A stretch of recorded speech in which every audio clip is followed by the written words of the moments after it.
My life flows on in endless song above earth's lamentation. I hear the real, though far off hymn that hails a new creation. No storm can shake my inmost calm, while to that rock I'm clinging, since love is Lord of heaven and earth. How can I keep from singing? What though the tempest round me roar? I hear the truth, it liveth. What though the darkness round me close? Songs in the night it giveth. Through all the tumult and the strife, I hear that music ringing. It sounds and echoes in my soul.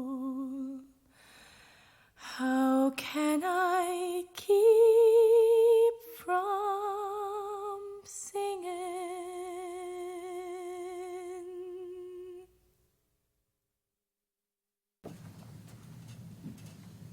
Good morning, everybody.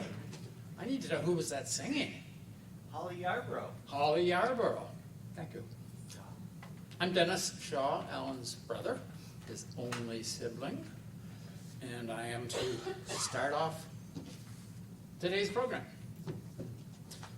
Allan Shaw Memorial. Is this working? Yeah. Okay. If you know Allan Shaw, you know his love for people. We're here today to celebrate Allan and see how he will live on through his faith, family, and friends. This is his early history, which only I know, but it will be revealed.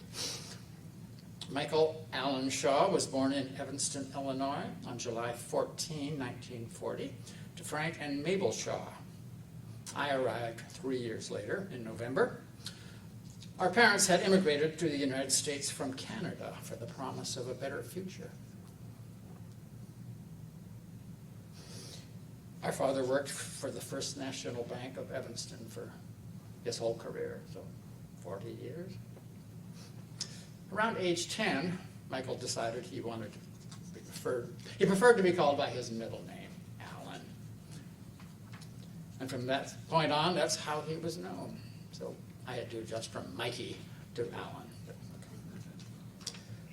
This became complicated only when he turned 65 and was on Medicare, and he went in and was Allan, and they said, no, you're not, you're Michael. Some of you might know about Medicare. Anyway, our father went to Japan in 1946, and our mother and Allan and I and our mother were going to follow, but it was about a year before we could join him there. He was there to work for the occupation forces. So we stayed with various relatives across Canada and rented the house back in Evanston. And on December 31st, 1947, we boarded a boat in Seattle and went across the North Pacific to Japan. And were there for about a year and a half. Now, I don't know how many of you know Allan's foibles, should we call them, but one of them was he could not waste anything. If it was any possible use, you saved it. Well, reading the letters our mother wrote, we see that even at age 7, this was starting. But as the boat was departing for Japan, our mother noted that Allan found the throwing of paper streamers to be an awful waste of paper. And during the voyage, he saw that leftover food was being thrown overboard. And he said he'd be glad to get off the ship so he wouldn't have to see so much food wasted. That's all. So our memories of Japan were very early ones for Allan and for me, but the experience was formative for both of us. And we have lots of photos and family possessions which came back with us from Japan and are treasured family possessions.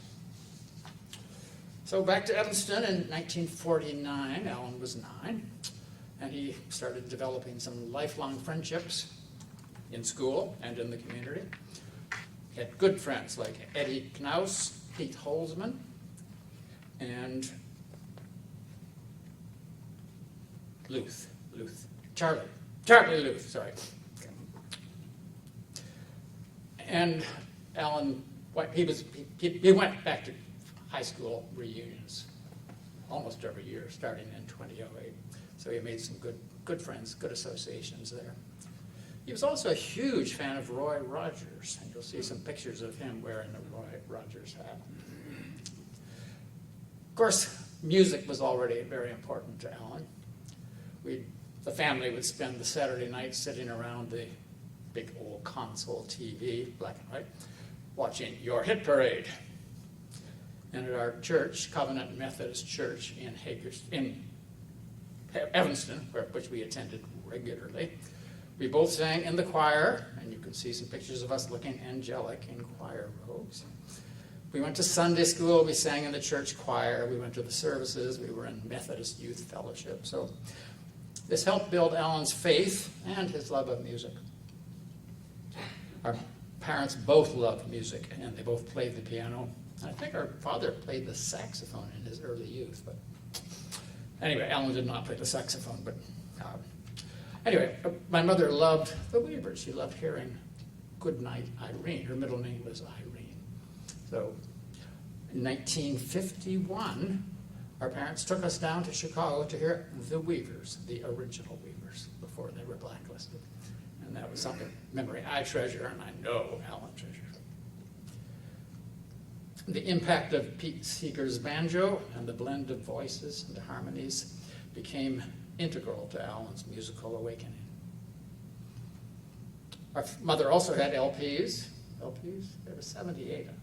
No, they were LPs of singers such as Joan Baez, Harry Belafonte, and Joe Stafford singing American folk songs. So we got some early musical influences there. We both listened to the top 10 while we were doing our homework. We keep switching from station to station after they played one song we really loved. We had to switch to another station so we could hear it again. And we both, particularly Allan, loved the Crew Cuts. That was his big love, and the Four Lads and the Hilltoppers. Allan graduated from high school in 1958 with a scholarship from working at Jewel food stores. They gave scholarships to their young employees, and he won the top prize. So that helped him go to Colorado State University, where he was going to be a forester. He was going there to have a career in forestry. However, then he discovered he had to learn organic chemistry and changed to a major in law. He also pledged the Tau Kappa Epsilon fraternity, TKE, which he called TEEK. And his friends Bill Ehrman, Len Fleischer, and Bud Collins, whom he met there, remained part of his life. And the TEEK reunions were another of his favorite trips to Colorado. He also joined the Colorado State University Ballad Club and enjoyed their sing-arounds and helping them promote concerts at CSU. He started to learn the banjo and the guitar, and he played music with a group called the Highlanders. At college, he discovered a new group. Perhaps this will ring a bell. They were called the Kingston Trio. And he came home in the spring of 1960, really enthusiastic about this group. And he said to me, we're going down to a night spot in Chicago to hear this new group. I think it was called, well, again, I forget what it was called. Anyway, it was the Kingston Trio. So that was, I think, his first direct experience of the Kingston Trio, and certainly mine. Mr. Kelly's was the name of the night club we went to. But the most important thing Allan discovered at Colorado was a woman named Genevieve Schroet. You may know as Jenny. Anyway, he married her. So they were married on August 16th of 1964 and celebrated their 54th wedding anniversary before Jenny's passing in October of 2018. We're going to hear from Allan's Teak fraternity brother, Len Fleischer. And just he'll share a few words about Allan at Colorado State. And after he speaks, we'll finish this section about his life with photographs from 1940 to 1964, set to Darlin' Corey as performed by the Highlanders, Allan's group there. The photos show the house and family in Evanston, some moments from Japan and in school, and finally, Allan and Jenny in front of their house in Denver, where Allan went to law school after graduating from Colorado State. So, here is Len Fleischer. No. No? Bill Lerman. Bill Ehrman. Change the script. Change of script. Bill Ehrman. Okay. I'll just stay here simpler. I met Al in October 1960 when I went through the rush week for pledging for fraternities. And with pledged and went, and I was his roommate the next fall.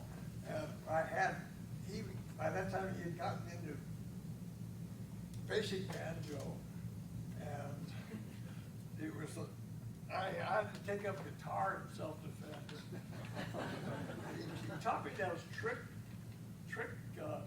chords for Scotch and soda. It's buried in the sea, and then you wrap your thumbs around it. It was a pleasant experience. The Highlanders had two other group people in it, Connie Day and Dick Siebert.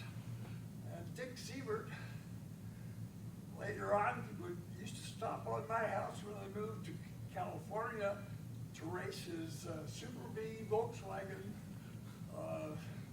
Formula car. Connie Day ended up playing harmonica, a bass harmonica, which is a beautiful instrument. The boxer has it in it, so if you want to hear a bass harmonica, and it's a great place to sit. Anyway, she ended up playing that from the harmonic hats. That's about it. Anyway, they tried to, they put out a demo thing of about 28 songs, but it never got going anywhere. Okay, one other story that I think is really cute is that in the mid-70s, Jenny was working for United, and she had a deal where there was a ski deal in Breckenridge, Colorado.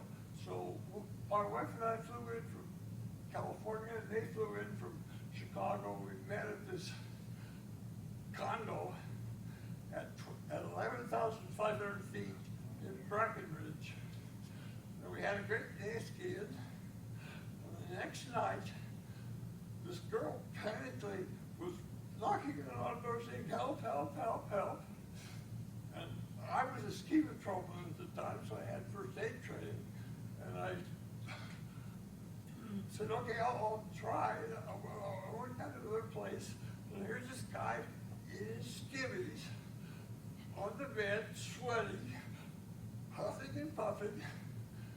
And I didn't know what was wrong, so I figured out a way to get to a doctor. I called, and it ended up he had hypoxia because he had taken off from Chicago, got 12,000 feet with his girlfriend, and then he decided to be fresh with her.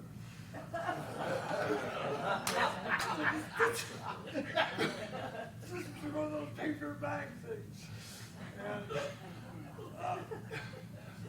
doctors view it as self-curing because what happens is when you get this way, you huff and puff.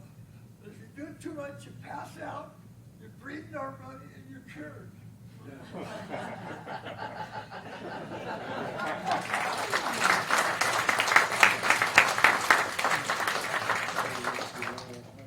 Well, I can give you a little insight on the teak house. I wasn't there as long as Bill was.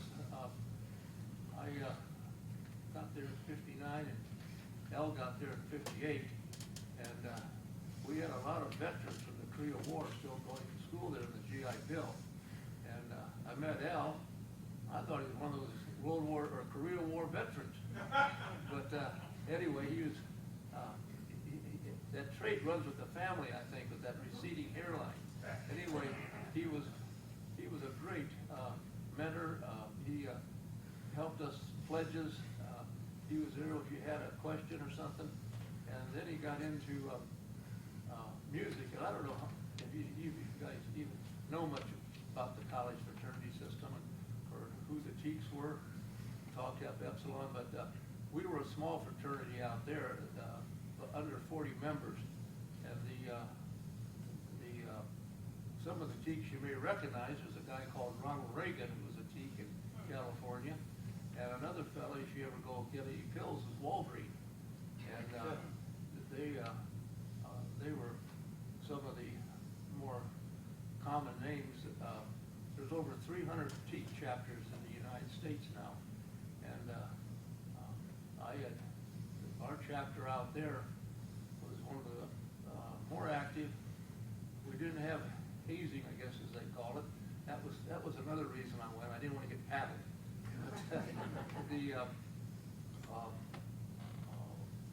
We would go over there sometimes on Wednesday nights. The pledges had to go to in the basement. We'd have a study hall. Then you'd hear this guy going blink, blink, blink, and we'd say, "Get that guy! He shut that damn up what he was doing." I didn't know much about banjos back then. But anyway, never did learn too much. I wasn't the musically inclined one, but we had a good time. And later on, I wasn't a very good skier either, as it turned out. I went up in January of '61 and to meet some friends of mine who were from Kansas State on semester break, and they played football in better shape than I was. And I think I was drinking too much 3-2 beer and like that, and out of shape. But anyway, last run of the day, which you shouldn't take, I took, and I messed up my leg, and there was probably two good things that come out of it. One is I didn't have to go to Vietnam, and number two was that because of that, Elle got to meet Jenny. I had met her that fall some, and we were friends. I just knew she was an Illinois gal, and I was a Nebraska Cornhusker, so we weren't in the same Big 8 conference, so that was okay. But after I was in the hospital, I don't know what I had broke up in my leg, but I had a cast from here to my ankle. Couldn't drive my car, so I gave her my car to pick me up to take me to the bar. And I dropped about half my classes. And that spring, we're on a quarter system out there. So I dropped out of school, went to Denver to live with a couple of guys who graduated in their apartment, and found a job to keep going. And I got a call. I told some of the guys, says, there's some parties. Somebody take Jenny to these parties.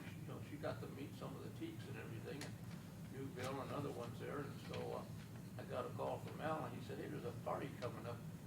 You still dating Jenny?" I said, "No, we're just good friends." I said, "I can't even drive a car to get there anymore." I said, I said, "Go ahead and take her, get acquainted." And he did, and the rest is sort of history that way. But we had a a lot of good memories. Al was a great friend. He was respected by all the guys. And about 30 years ago, a lot of us during Vietnam, we had a few get killed. Everybody went their own separate ways, and a couple of them in Denver started to meet at a clubhouse, and we'd have a reunion. It was basically the group from about 1958 to about 66.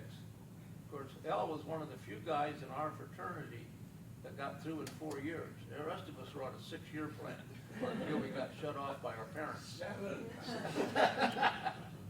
But anyway, he had his goals set, and then he went on to law school, as you know, and everything in Denver.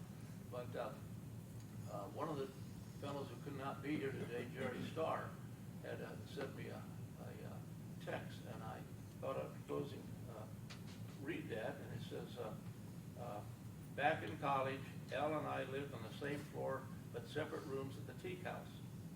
I had the privilege of listening to him learn how to play the 5-string banjo. He really got into folk music. That was the days of the Kingston Trio, and that was his favorite, very popular stuff. Allan persevered and got pretty damn good picking that banjo. He formed a trio at Colorado State University, and they put on shows. He always loved that 5-string sound. He continued with his music. I know it brought him a lot of pleasure and a full real life. I guess all good things come to an end. He brought a lot of people musical pleasure. I know he'll be missed. He has probably already formed a group and is playing with the angels on their harps. Tell Allan's family hello, and all the others from the Teak family. Take care, Jerry Starr.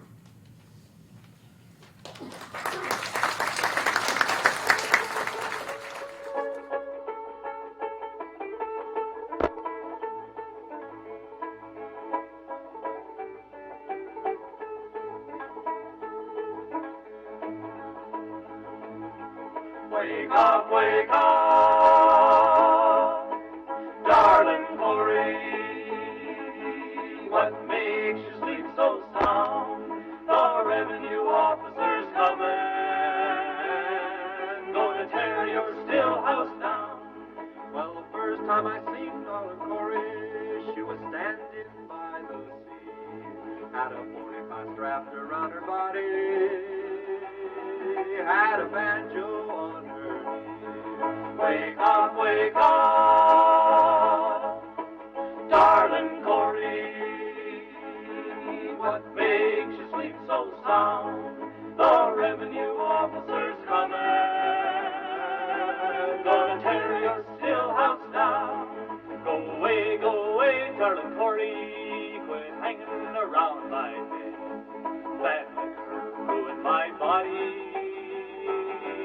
Pretty women got to my head. Oh yes, my darling, I'll do the best I can, and I'll never give my pleasure to another gambling man.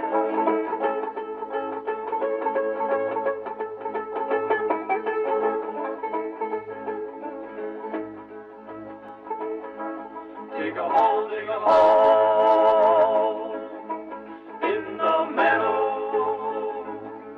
Dig a hole in the cold, cold ground. Dig a hole in the meadow. Just to lay darling Corey down. Don't you hear them bluebirds singing? Don't you hear that mournful sound?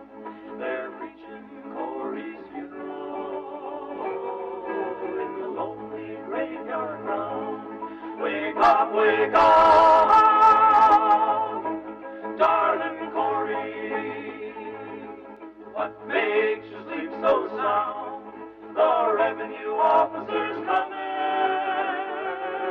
gonna tear your still house down. I knew you associate Allan with banjos and guitars, and if you had to pick one other thing, it would probably be a canoe. And that comes from our early years going up to Muldrew Lake in Canada. We went up first in 1950, so Allan was 7 years old. We got back from Japan. Our mother's relatives had a cottage up there on Muldrew Lake, 100 miles north of Toronto. And we went up and stayed with them, fell in love with the place. Our parents bought a cottage there, and we went there. Well, parents had it for almost 30 years, but Allan and I went up there every summer for the whole summer until we had to work, and we go up for most of the summer. But it was a wonderful place. It was 100 miles north of Toronto, pretty much wilderness then. There was no road access to our cottage, so we had to go by boat to get there. There was no electricity, no plumbing, no indoor toilets. In fact, one of Allan's jobs up there was to empty the toilet.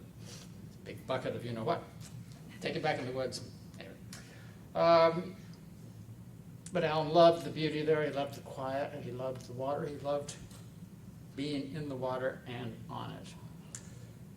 Our relatives moved away, but we had our own cottage there and kept going.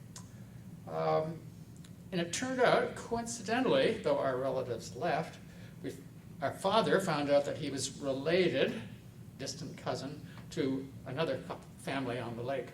He hadn't seen the husband for decades, but they turned out they were 19th cousins or something like that. Not quite that much. Anyway, they became really good friends, the Shaws and the Smiths family.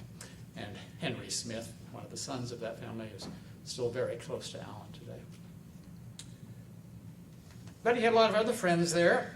And another one, George Caesar, at the cottage next to ours, wonderful family, and Allan became good friends with George Caesar.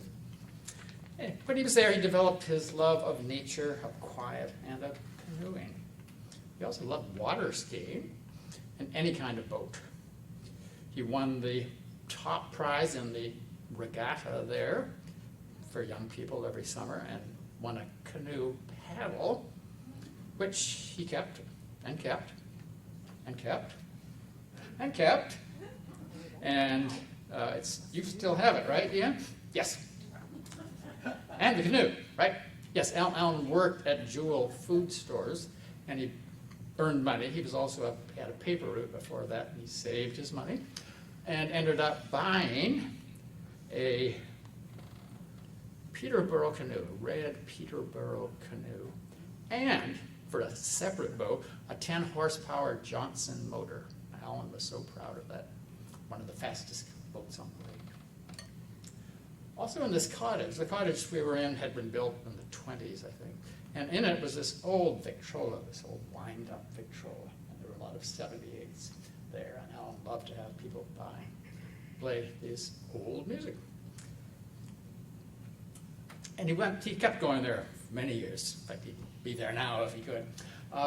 He'd go up there in the summers and able to rent the cottage after our parents sold the cottage eventually.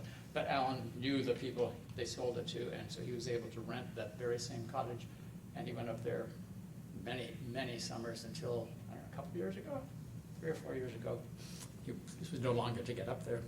But he introduced it to Jenny, of course, and Ian and Trevor, and other friends from Illinois, and some good friends from elsewhere. He had Peter O'Brien from England, and Dan Field from Missouri. I mean, they got to know that cottage and share Allan's love for that.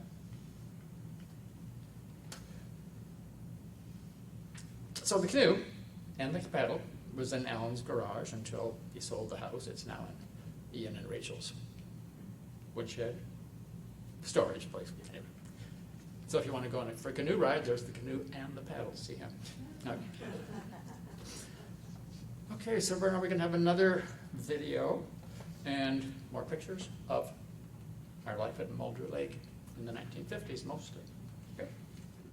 Well, I bought that old cedar strip when I was just 19 with my very first summer wages.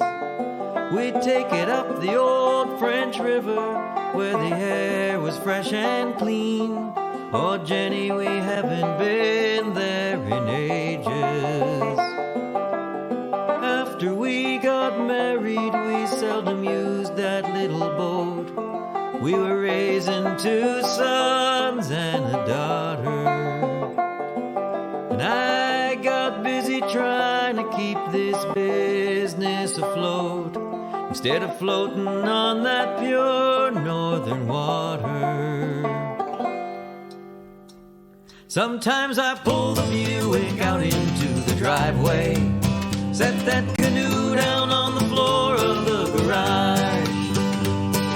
Pretty soon there's nothing left in my way but reality and 1,000-mile portage. And I paddle past the shopping malls, the power plants, the factory walls. Across a cool, clear dream I hear the loon's lonesome call. For a moment I'm in the wilderness. Jenny, how did it come to this? How did me and that cedar strip end up here at all?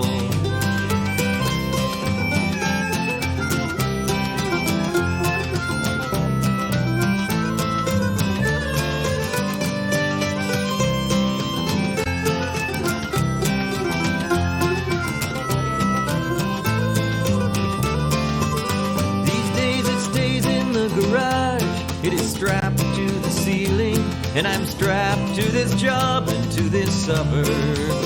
Where did those wild summers go? I get the feeling, Jenny, we're not getting any younger.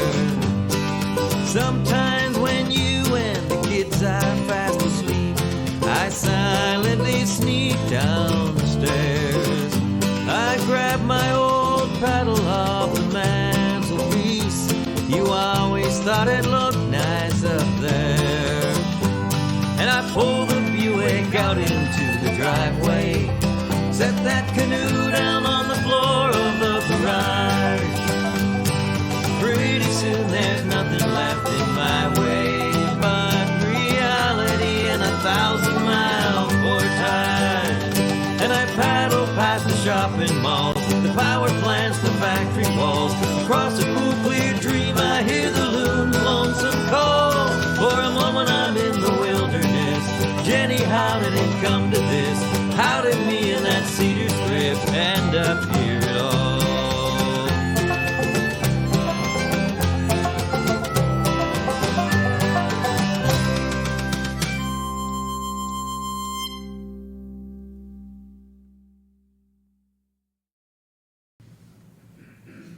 For those of you who don't know who I am, my name is George Grove, and I've known the Shaw family since I joined the Kingston Trio in 1976.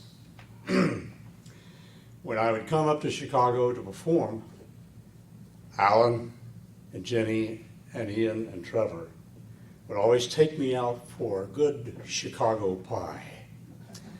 And oh, did we enjoy those Chicago pies. I've known the boys since they were this tall and when they had hair.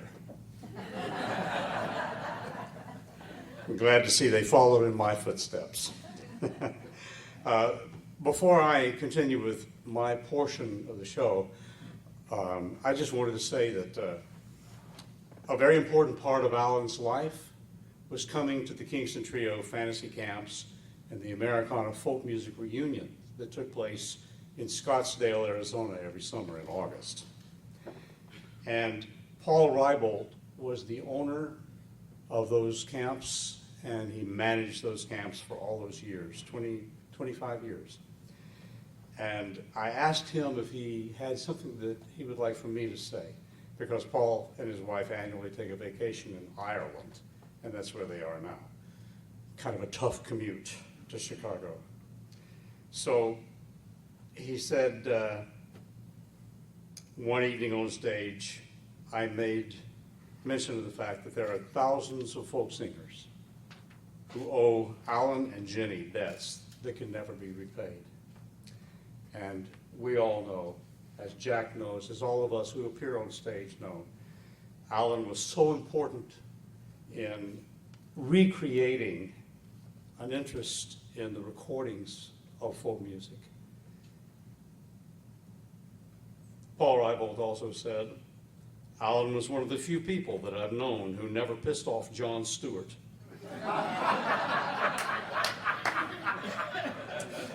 That alone should qualify him for sainthood.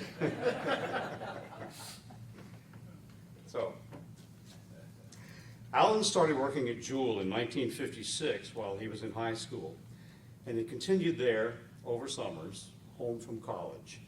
When Allan and Jenny returned to Illinois from Colorado, Allan joined Jewel full-time in their legal department. After several years at Jewel, he moved to Weibolt's, or is it Weebolt's? Weebolt's department store as a corporate counsel. In the early 1980s, there was a proxy battle for control of Weebolt's, which Allan successfully defended against until it was no longer feasible, and the new owners bid Allan adieu. Describing working in the Loop, Allan said, "I didn't mind the commute, but I don't miss it much." Not wanting to move from their relatively new home in Naperville, Allan looked for another nearby corporate law position, while two other career opportunities began to demand time. First, in the interest of income, Allan was helping friends and neighbors with legal work, primarily house closings. As this revenue stream grew, Allan rented shared office space with fellow attorney Brandy Boboski and another attorney in downtown Naperville. Even for years after Allan had stopped practicing law, his name remained on the window of the building at 50 West Chicago Avenue. Simultaneously, Allan described music as a hobby that went berserk. In 1983, for nearly a decade, Allan had been co-writing the Kingston Corner column for Goldmine magazine about the Kingston Trio and other folk musicians. Goldmine was a record collector's magazine and kept a network of music fans in touch as they bought, sold, and traded that old thing we used to call vinyl. Allan's LP collection grew, as did his circle of friends, particularly column co-writers Ben Blake and Jack Rubeck. For fans of the Kingston Trio, the Kingston Corner column also was the primary source of news and tour itineraries. This kind of predated a thing called the internet and websites. So that was the source of finding where we were going to be performing. Allan, Ben, and Jack all got to know the Kingston Trio and attended the Kingston Trio and Friends reunion concert, which took place in Magic Mountain, just north of Los Angeles in 1981. And they began to write the first book ever written about the Kingston Trio, called The Kingston Trio on Record. That was published in 1986, and for almost 30 years, it was the only book about the Kingston Trio in existence. Allan also put together a small flyer featuring the Kingston Trio's currently in-print LPs, and he stocked a few dozen of each title in his basement. Are they still there? They're in my basement. They're in your basement. They remain in a Shaw basement. He called the flyer the Kingston Corner Catalog, and he sent it to people on the Kingston Corner column's mailing list. Fans quickly began requesting other artists' LPs. Damn. Which led to an expanded inventory and a new name, the Rediscover Music Catalog. Allan also undertook a quest to California to find recorded but never released Kingston Trio material. A successful discovery birthed Folk Era Records. There were 2 vinyl LPs released on Folk Era, just as the compact disc came into being. And then Folk Era proudly released the Kingston Trio's first compact disc, Stereo Concert Plus. It was an expanded version of one of the trio's popular 1960s LPs, featuring a new mix and never-before-heard tracks. Realizing that he couldn't sustain the law practice and his burgeoning folk empire, Allan became what he called a recovering attorney. He developed a quip about his decision, joking that, "I'm a recovering attorney, I go to Attorneys Anonymous meetings, and I stand up and say, I haven't filed a lawsuit in 5 years." Everyone cheered. We don't think anyone cheered louder than Allan did. Over the years of running a record label, Allan issued over 200 titles on CD. There were over 150 folk era titles focused on the artists whose roots were in the music that Allan loved. These included new recordings and reissues from the Kingston Trio, John Stewart, whom we never pissed off, the Brothers Four, the Chad Mitchell Trio, Glenn Yarbrough, the Limelighters, the Clancy Brothers, Bob Gibson, Eric Darling, the Terriers, and the Brandywine Singers. I'd like to teach the world to sing perfect. Allan also released over 50 titles of contemporary folk musicians and songwriters on Wind River Records, including Jack Williams, James Gordon and Tamarack, David Roth, Small Potatoes, Michael Smith, and Cozy Sheridan.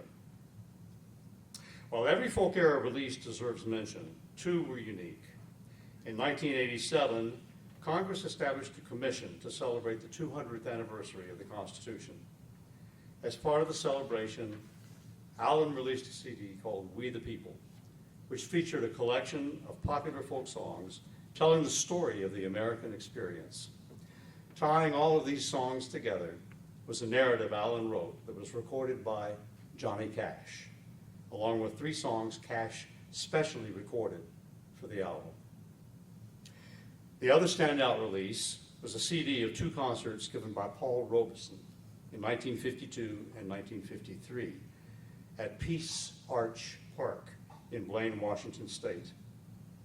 And because Robeson could not travel, prevented from doing so by the United States government, he stood on the back of a flatbed trailer on the United States side of the Canadian border and sang for an audience of thousands of Canadians. These concerts were recorded but never shared publicly. Allan was able to release them on Folk Era in conjunction with Robeson's 100th birthday. The album received international press and many meaningful compliments. The handwritten note from Pete Seeger praising the album has been framed. But Allan was almost as proud of the irate mail he received accusing Folk Era of being un-American and supporting communism. It just continued, didn't it? Still does. Allan wrote, "It's been a thrill and a privilege to have gotten to know and become friends with many of these performers who were my heroes in high school and college." So now I'd like to bring up Jack Williams to say a few words about working with Allan, with Folk Era, and with Wind River Records. After Jack speaks, we'll see some pictures from throughout Allan's career, set to Easy Now, a favorite song of Allan's written by Folk Era recording artist Bob Gibson and performed by Glenn Yarbrough and the Limelighters. Jack.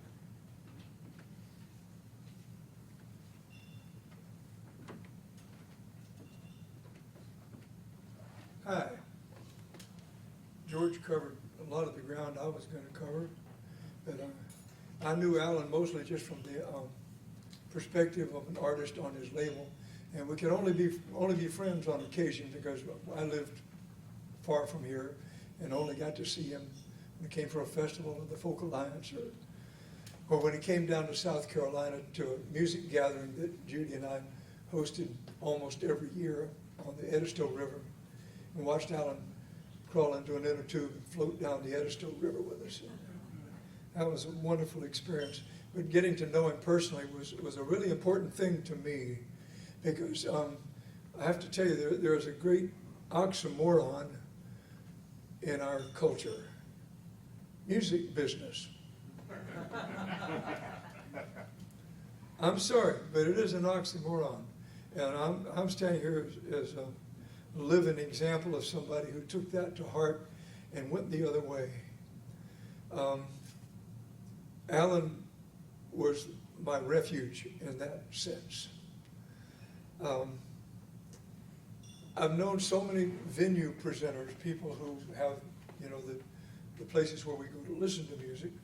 I've known many agents, managers, label presidents and whatnot. I was even offered a full record deal for Liberty Records in Nashville, and which I turned down. I may be the only person that has ever done that. But it was because of this oxymoron music business that early on, my career started in 1958 when I started making a living. And as I'm a recovered rock and roll player, I met the recovered lawyer, and found that a kindred spirit in this side of the oxymoron. And I found that I didn't enjoy playing in places, working for people who were bottom line people. They wanted the money. And they wanted the money to the extent that their love of what it was, what their product was, music, was left somewhat in the distance. People that I've worked with, I can almost mention names, and I'm not going to, but all around the country, like, venues where people didn't care about the artist anymore. They had just done it too long. They had just, we know everybody. Everybody's played from my venue, and I'm just sick of dealing with artists and musicians and their behavior and blah, blah. And pretty soon I got really tired of them. I got tired of them, and I got to where I only wanted to play places where I loved to play and where the people, I enjoyed them. Played the other night at Cafe Carp up in Fort Atkinson. If anybody's ever met Bill Camplin up there, I mean, this guy, I mean, it's just great to hang with, you know. He loves the music. He wants you there because he loves the music. Okay, then in 1996, I think it was, I met Allan Shaw at a Folk Alliance conference.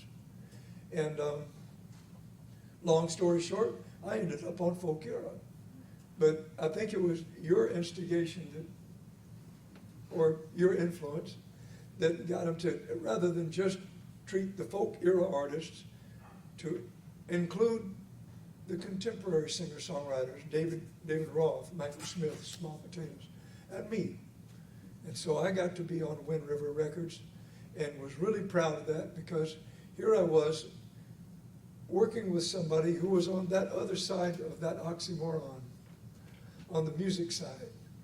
Allan was a person who we musicians, let's face it, all of us are insecure about what we do.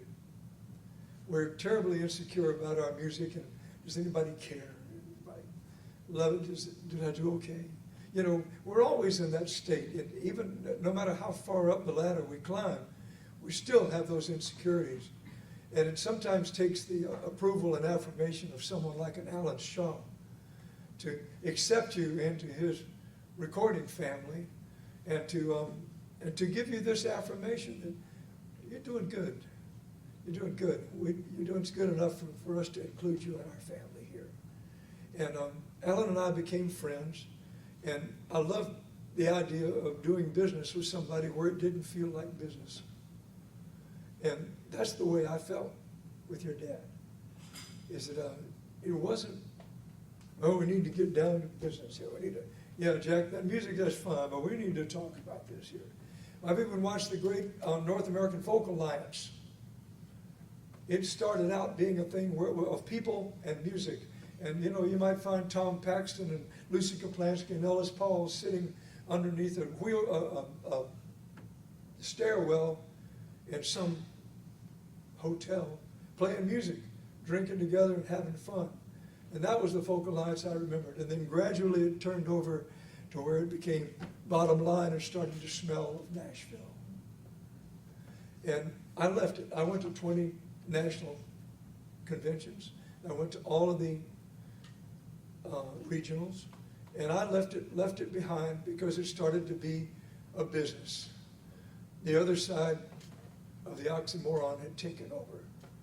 But there was Allan, and to me, it was a bright, shining star in the middle of all this, along with a few, I mean, I could name 50 great presenters of music, and there are a handful of artists and business people.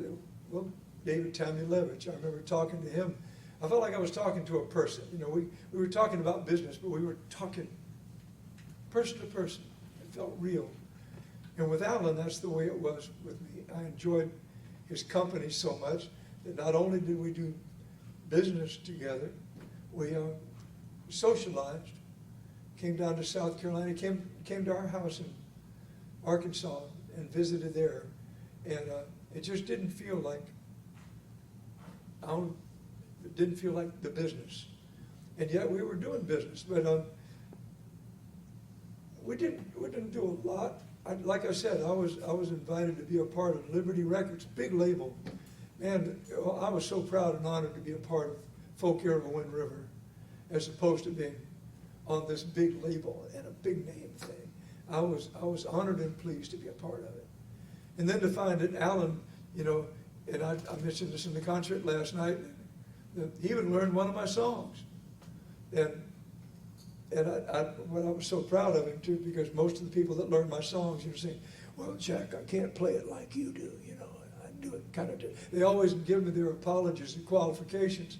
Allan gave me no apology, no qualifications. He just played this song, which is kind of straight and moody, and he played it just like the Kingston Trio.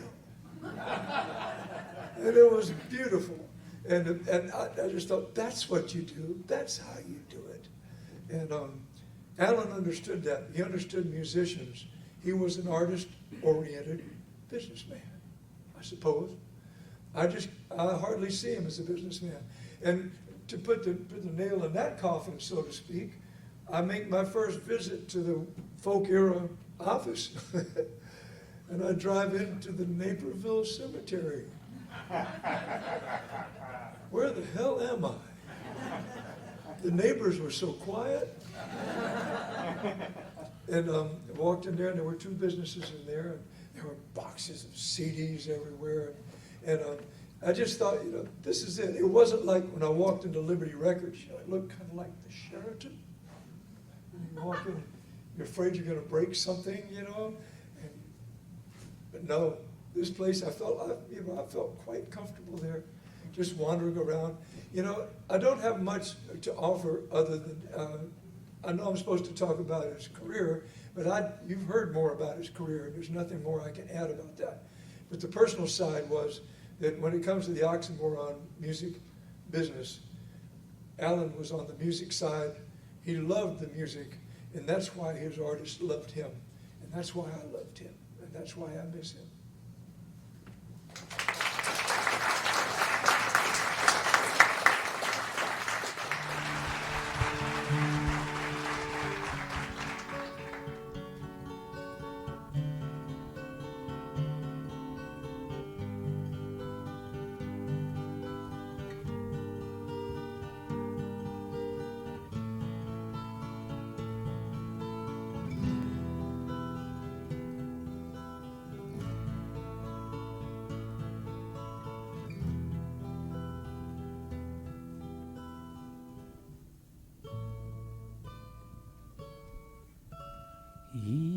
Easy now.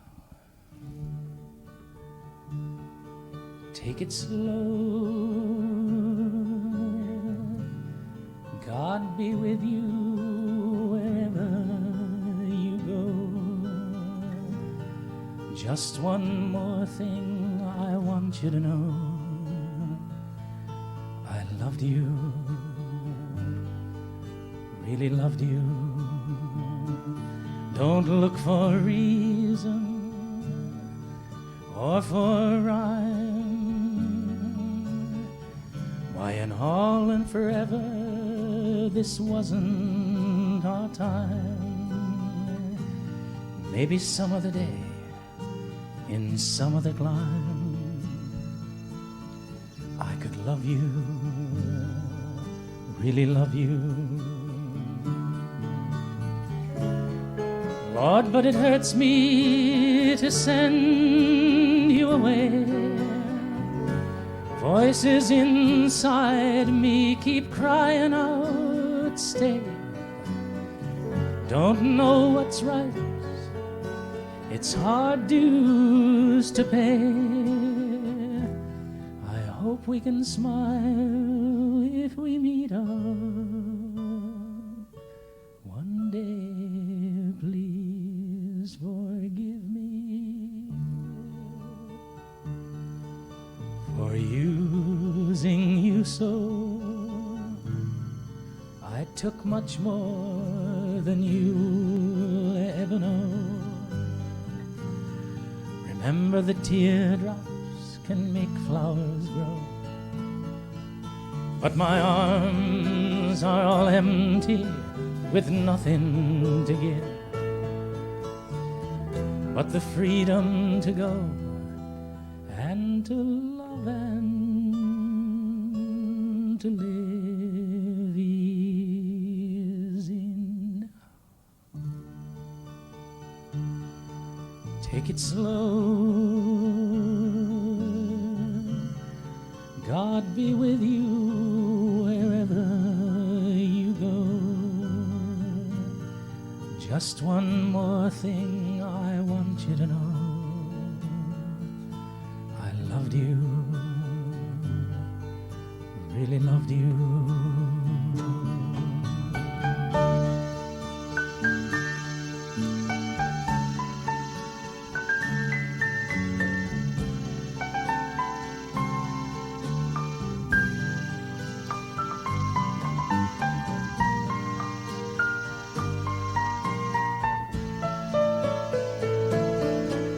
But my arms are all empty with nothing to give but the freedom to go and to love and to live easy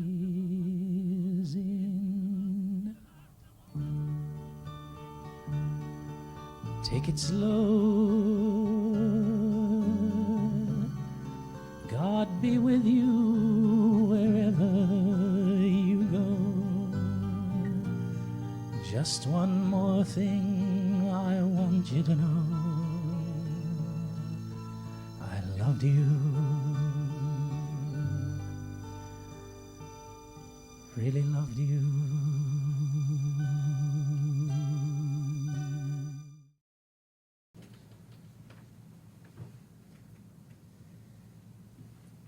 Jack reminded me of a few personal stories, and before I get back into Allan's career, I wanted to share those as quickly as I can. Back in the 90s, I recorded a solo album, and every song on it was different. Every song was produced by asking the music to tell me what to do. And I had a difficult time when I went around to every record company I could find in LA, because nobody wanted it. They said, how do we market it? Can't market this. So I thought, well, I'll do it myself. So I went to Tower Records and Barnes and Noble and all of those places, and didn't realize when I first walked in that that was the part of the business that I was unaware of. That was business. I wanted it to be music. They wanted me to sign a contract in which I would pay them $20,000 to put the album on the shelf. And if the album didn't sell, I had to buy them back from them. So I thought, there's got to be a better way than this. So I discovered that there was a mom and pop record store convention to be held in Philadelphia. And I signed up for that. And I flew to Philadelphia, and I went to the convention, and I signed up to do a showcase, and they assigned me a booth. I knew I had the perfect spot, because on one side was classical music, and on the other side of my booth was porn videos. Right where I belonged. And then they brought in a 128-track board. They had unbelievable speaker system, and the rap artists came in, and they put their tape on. They still had the 2-inch tape on the Studer machine. And they put those tapes on, and they mixed at the board, and one rap artist got up there, and the sound level was about at the decibel level of a jet engine. And I thought, I'm going to climb up here and sing a folk song with guitar. So I backed out of the showcase, and I talked to Allan about it, and he said, don't worry about it. You have a place. You have a place here. And the other story that I want to share is also about a You Have a Place. And this is where I liken Allan Shaw to Mary Travers of Peter, Paul, and Mary. When the Kingston Trio went in 1981 to do what we call the reunion show, the PBS show just north of Los Angeles. And Allan was there, and Jack Rubeck was there. And I was a deer in the headlights. I had no idea why I was there. It was Jon Stewart, Dave Guard, and Bob Shane, Mary Travers, and Tommy Smothers was the host of the show. And Lindsey Buckingham was also there. He wanted to be a part of it. And I looked around and thought, I'm short, I'm bald, I don't belong here. And Mary Travers took me aside and she said the same thing that Allan said to me. Without your input of the music, these guys, as good as they are just going to party themselves into oblivion. You're the glue that holds them together. And that's how important Allan was to me, because he told me I had a place. As much passion as Allan put into the music, it's also critical to talk about the passion he put into his home. After college, Allan and Jenny lived in suburban Itasca. Oldest son, Ian, was born in July of 1923. Oh, sorry. 1973, followed by Trevor in September of 1976. In 1977, Allan and Jenny built a home on Cohasset Road and moved to the young suburb of Naperville. In 1977, Naperville was at a precipice of a population explosion. Roads that were 2 lanes became 4 lanes.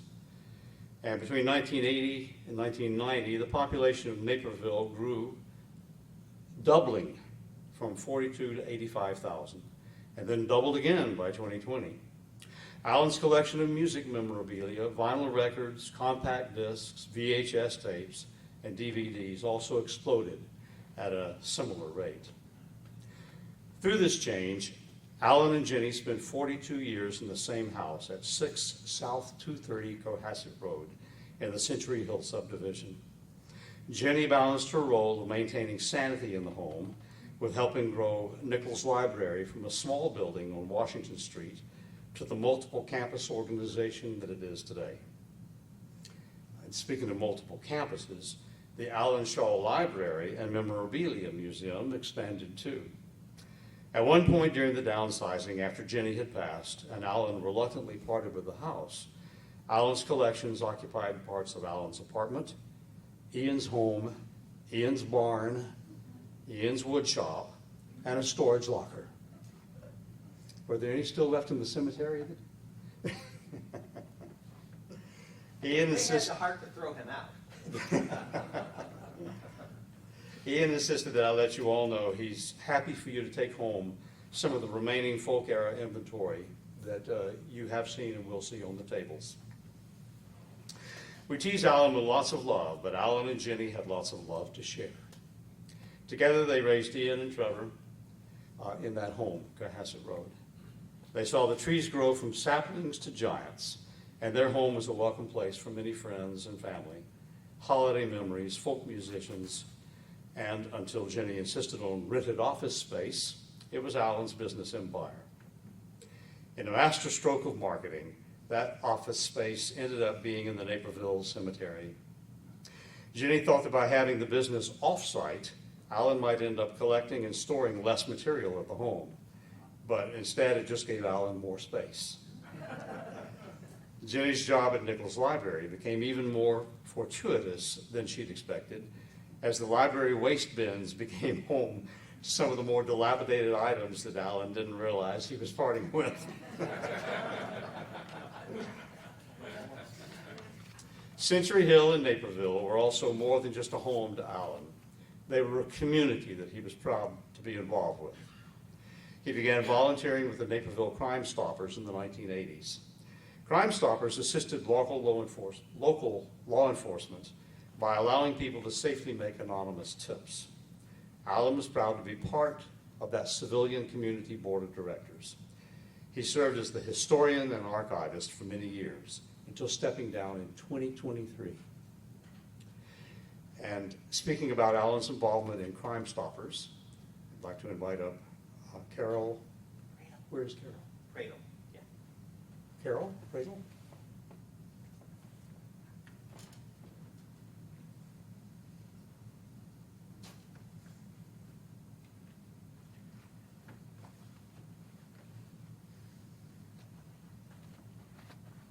Want to do a duet while we're up here? Let's do that. Hi, I don't need a microphone. My name is Carol Prado, lived in Naperville my whole life, and Allan was a big part of Crime Stoppers. Believe it or not, he loved that almost as much as music.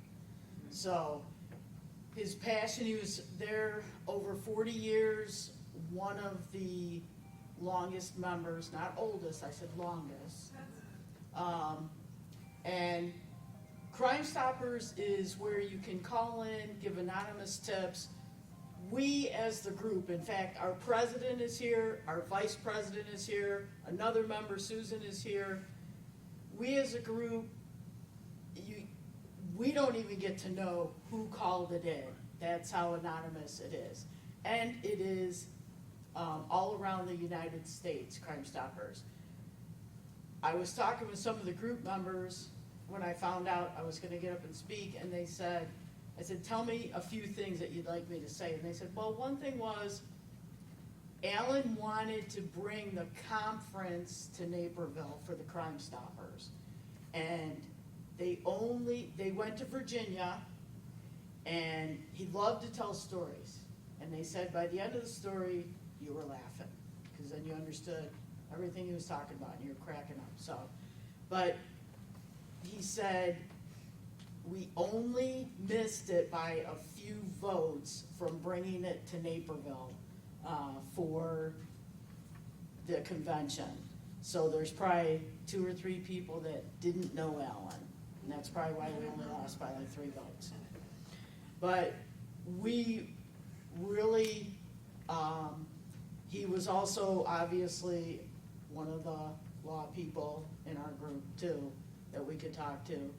And I'm finding out a lot of interesting stuff today about him that I never knew. So that's, and he, I met him a couple times before Crime Stoppers, because Allan was a couple years older than me, so I met him a couple times with my father, my father was on the police department, and then my father was the mayor of Naperville for 20 years. So he knew Allan well, not by Allan getting arrested or anything, just by, you know. But our group, our Crime Stoppers, we really want to thank Allan for taking things seriously. He would listen to us. You know, Susan told me a story this morning, how she would, at the end, you know, she'd give him a ride because he couldn't drive. He would listen to what she was saying, and then there was something that she was talking about, and the next thing you knew, next time she picked Allan up, he had the CD of what she was talking about and what she had wanted. So we're gonna miss him. He was a great guy on our team, and we won't forget him. So thank you all for being here. Appreciate your time.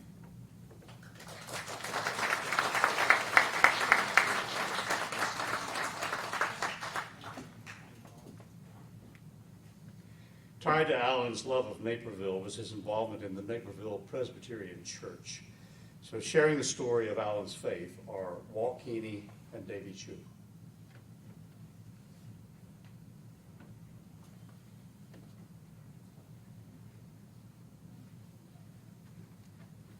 Should tone that out a little more, shouldn't I?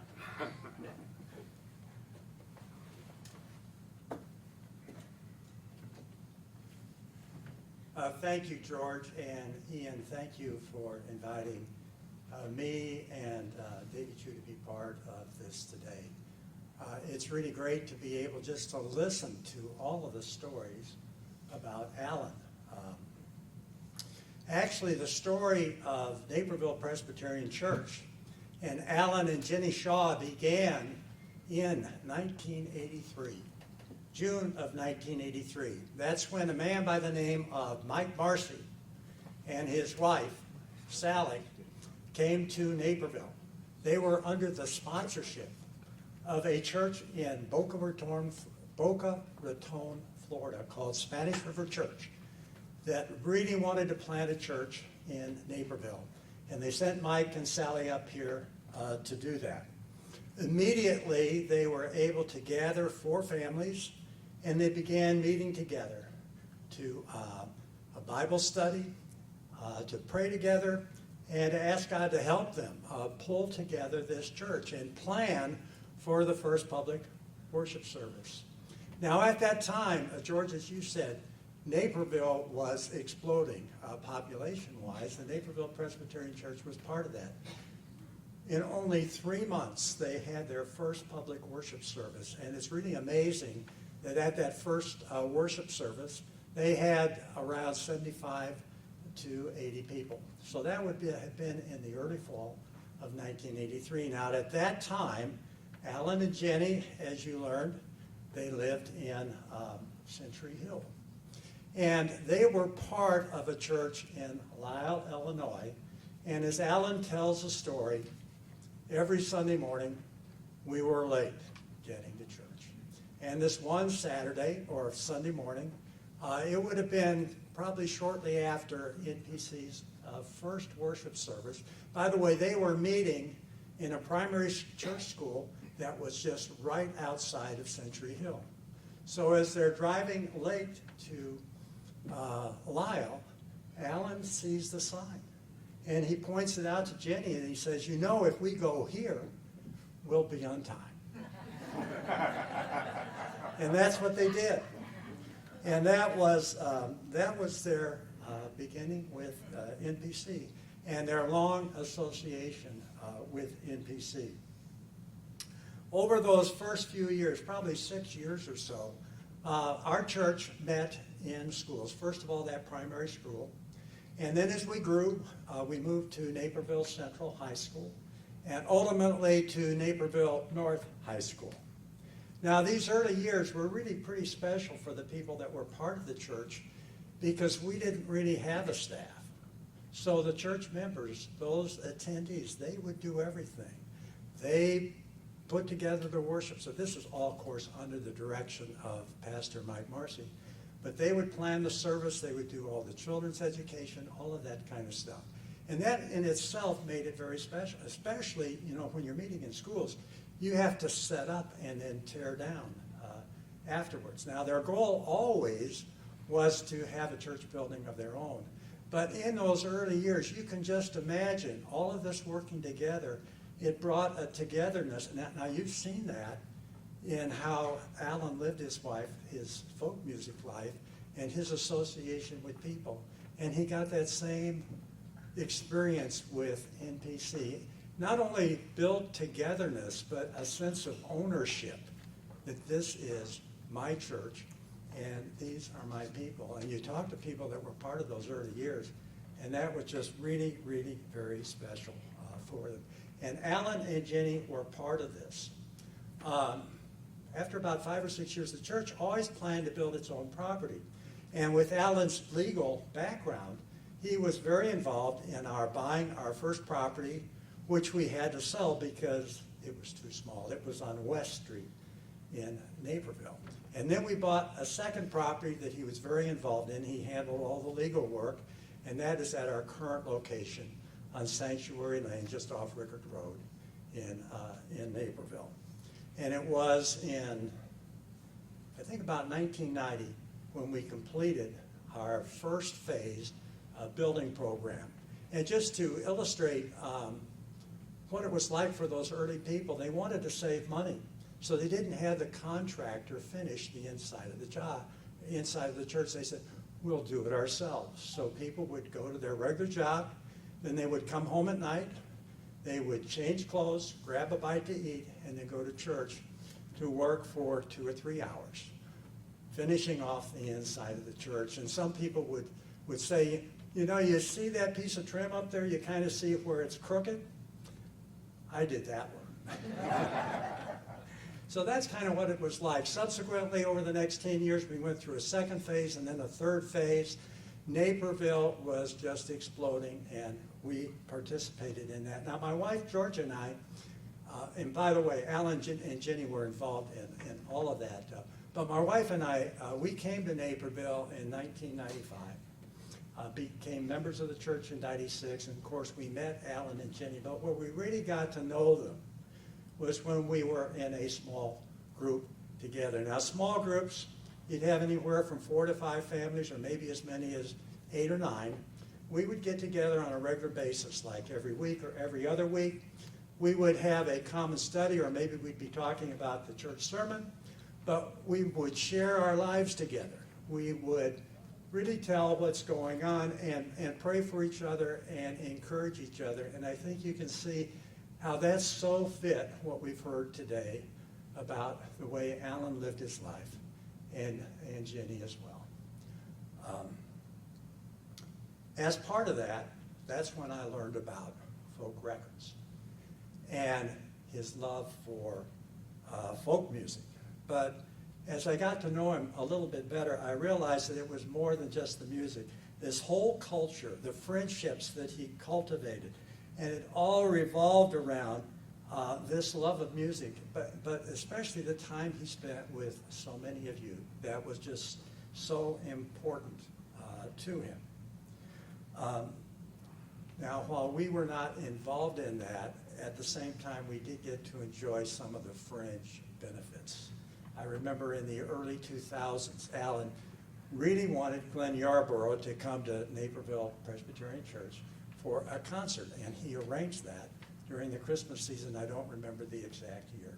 And that was really a wonderful experience for us. And then, Jack, I know you're one, when you were in town, very often you would stay with Allan, wouldn't you? Right. And of course, Allan then would prevail to ask you to maybe do a little concert in his basement. We were present for one of those with other members of our group. And I think maybe, my wife thinks maybe we saw James Gordon at one of those as well. And I'm trying to remember, is it Lisa Mosticello? So those were, I said, we did get a little bit of exposure to that. These were all wonderful experiences, but what I really remember about Allan really are his later years. When he got Parkinson's, I was talking to Ian. We figured that was right around 2012, 2013, something like that, and how it got progressively worse, and how he had to deal with that. And then, of course, in 2018, the tragic and sudden death of Jenny, and just how Allan coped with all of this, which I really think reflected his faith. As you remember him, at least what I remember, he never lost his sense of humor. He had a lightheartedness about it. He always had a good story to share, or a short, funny observation that he had taken in. He seemed so resilient in the face of the significant trials that God brought into his life. And I really came to respect him for that. I don't know how many of you are familiar with the book of Revelation. I was really not very familiar with it going back until the last 4 months, when our church pastors, Davey, one of them, they have taken us through the 12 chapters of Revelation. We spent 18 weeks going through it. You may recall that that book was written by King Solomon. And he speaks of the various aspects of life. He calls it life under the sun. And he talks about it's a very short life under the sun. And it's all vanity. It's like a wisp. It's here today and it's gone tomorrow. In other words, the good things in this life are short-lived. And this sounds really depressing, doesn't it? But it isn't. Because the main message of Ecclesiastes, at least as it was opened up to me, it teaches us that the secret to enjoying our lives maximally is knowing that this life on earth will not give us maximum enjoyment. And once we accept that fact, we can take life as it comes, as a gift from God, to be enjoyed as we journey to our ultimate home. Or put another way, and this is an illustration that one of our pastors shared. He said, Ecclesiastes is teaching us how to enjoy a tea party on the Titanic.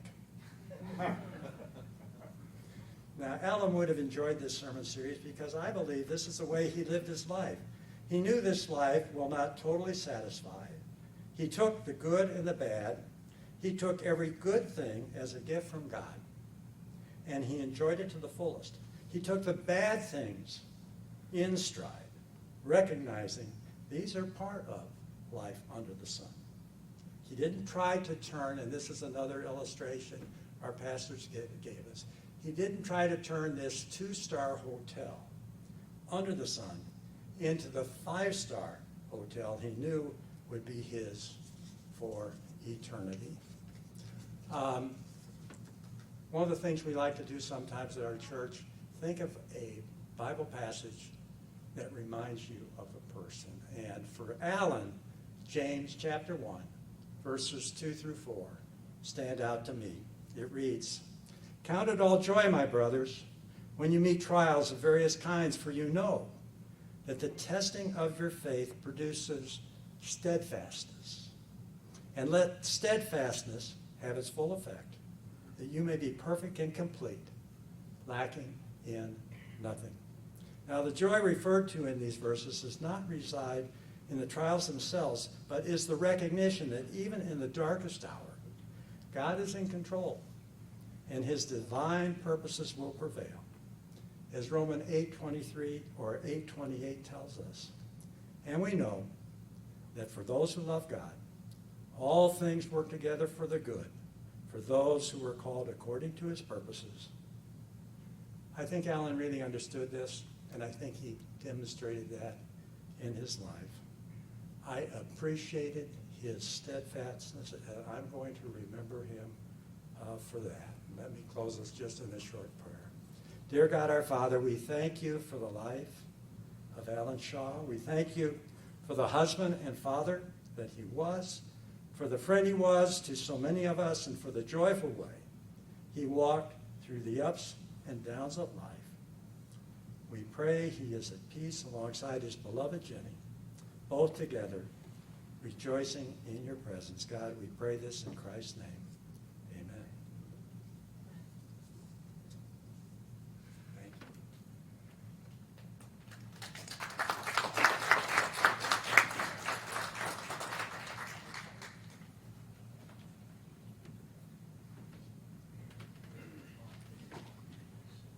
I didn't know Allan as well as many of you did, but I had the privilege of knowing him and serving as his pastor for the past 8 years, most of which was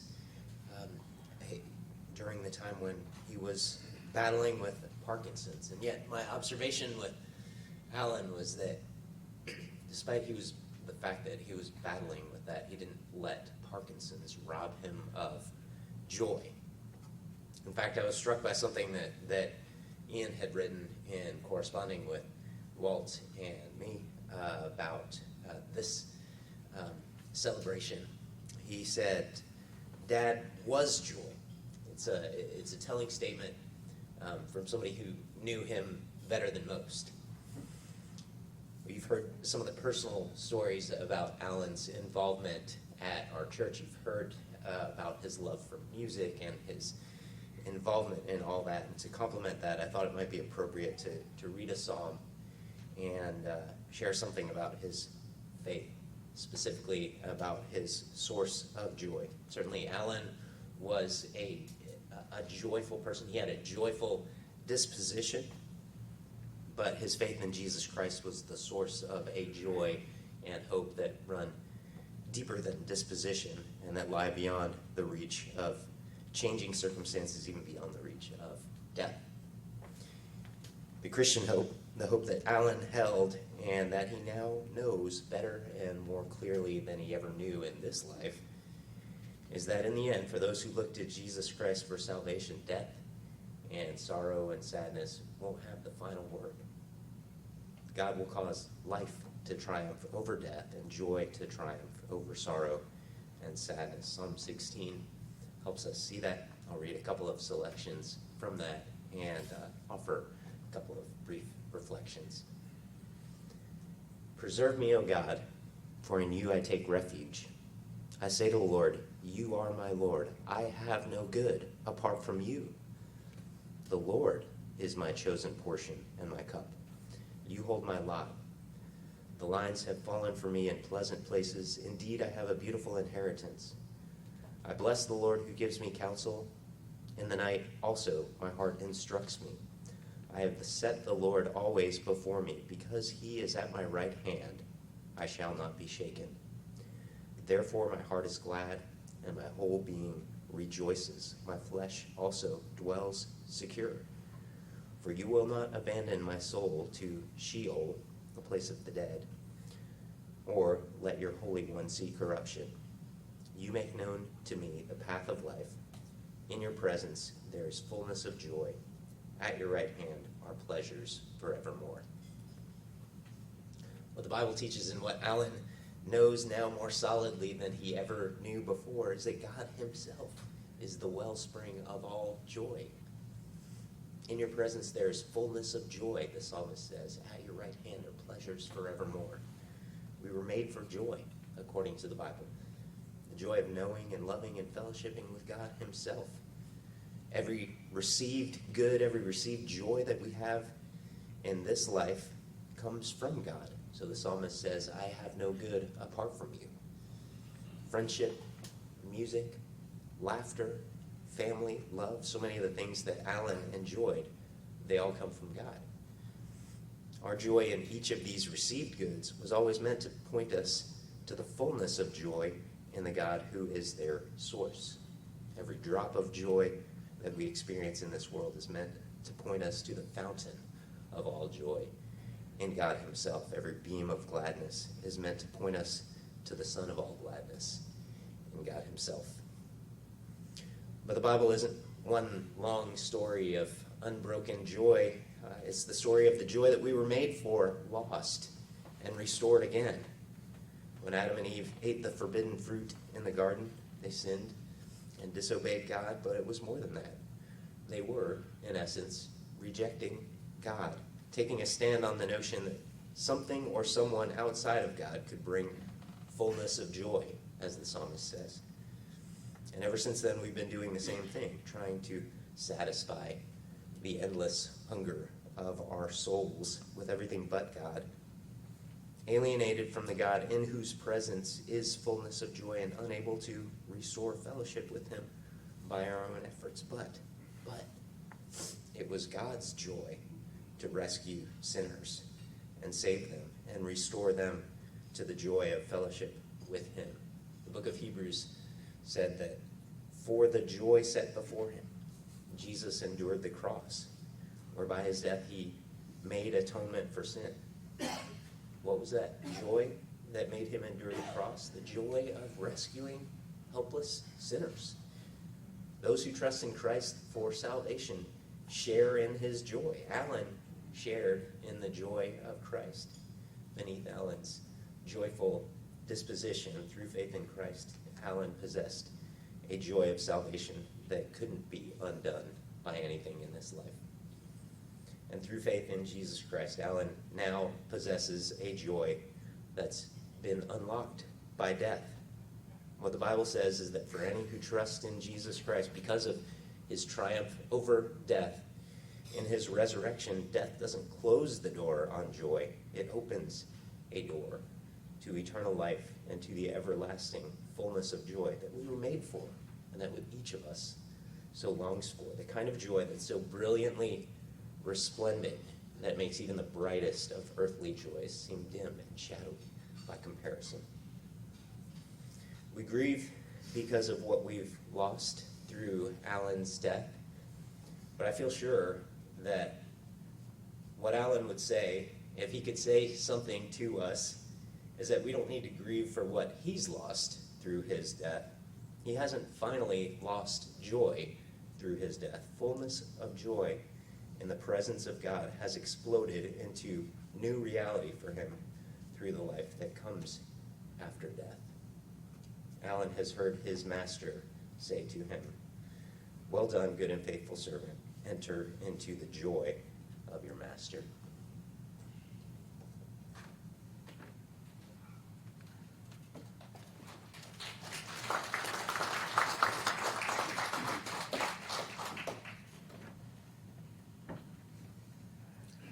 When you're a traveling troubadour, like so many of us in this room, you sometimes fall into the habit of waking up, you find something to eat, you get a cup of coffee, you climb in the car, you drive for several hours, check into a hotel, go do a sound check, find something to eat, go to a concert, go to bed, and then start the whole thing over again the next day.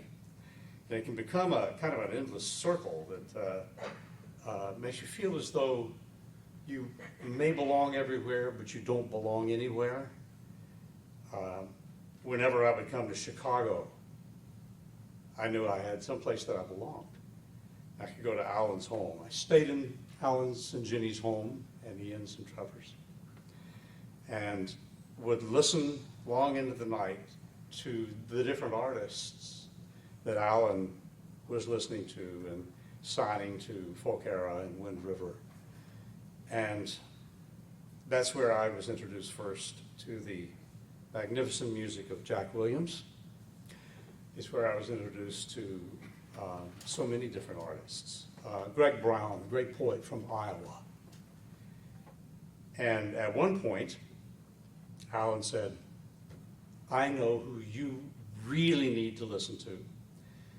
He's a tall guy, and I said, "Well, who isn't?" His name is David Roth, and he played album after album of David's for me, and I was so impressed with the way he put thoughts and philosophy and love together in his songs. And one of the songs is a song called "May the Light of Love." And that song really captures Allan's outlook on family, community, and faith. So here are some pictures from Naperville set to that song as performed by the Kingston Trio.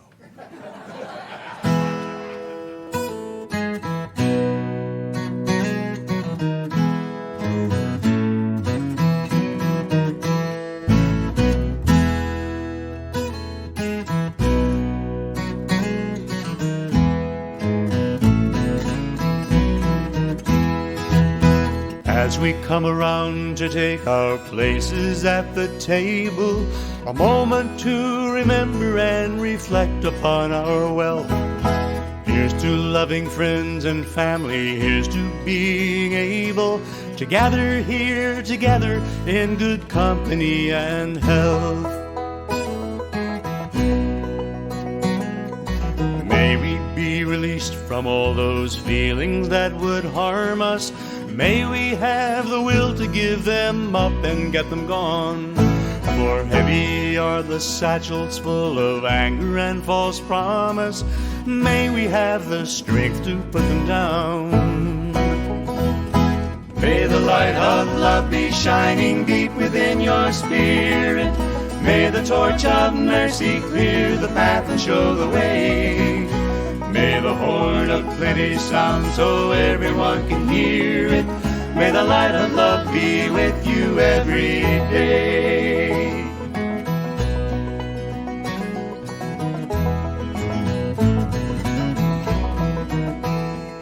And may we wish the best for everyone that we encounter.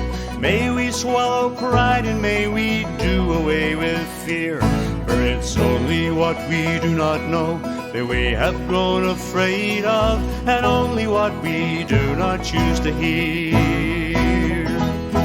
May the light of love be shining deep within your spirit.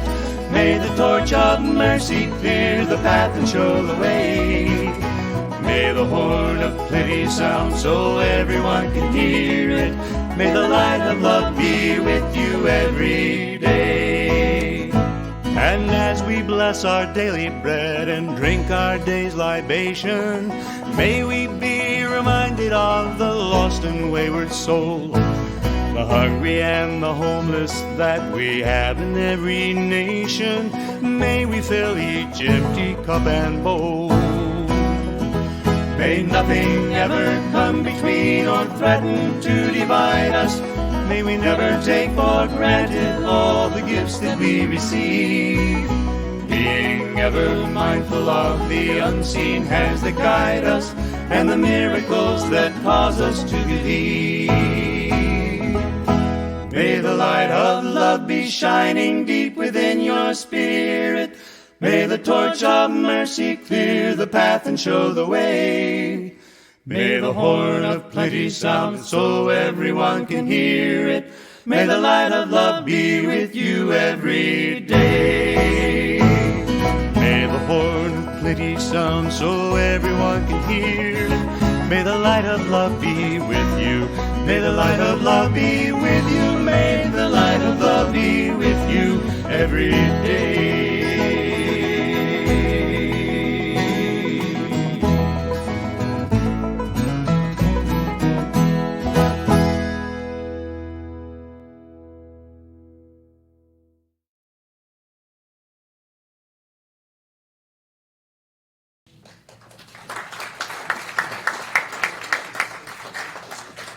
So far, we've traced Allan's life from where he's been, what he did, and what he believed.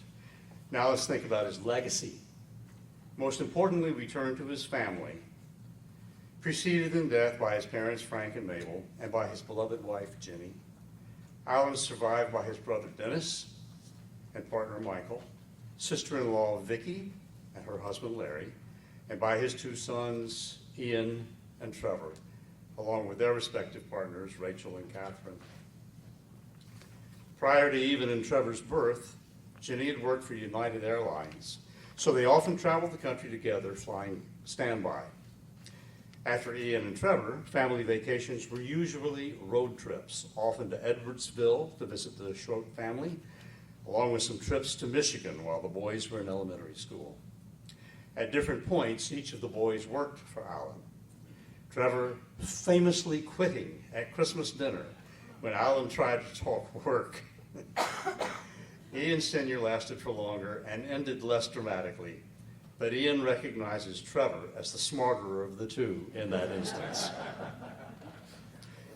Still, Allan's love of music lives on through both boys. Ian loves playing guitar, and Trevor has started his own progressive bluegrass music podcast. The love of family and travel remains too. Allan maintained regular communication with his and Dennis's extended Canadian aunts and uncles and cousins.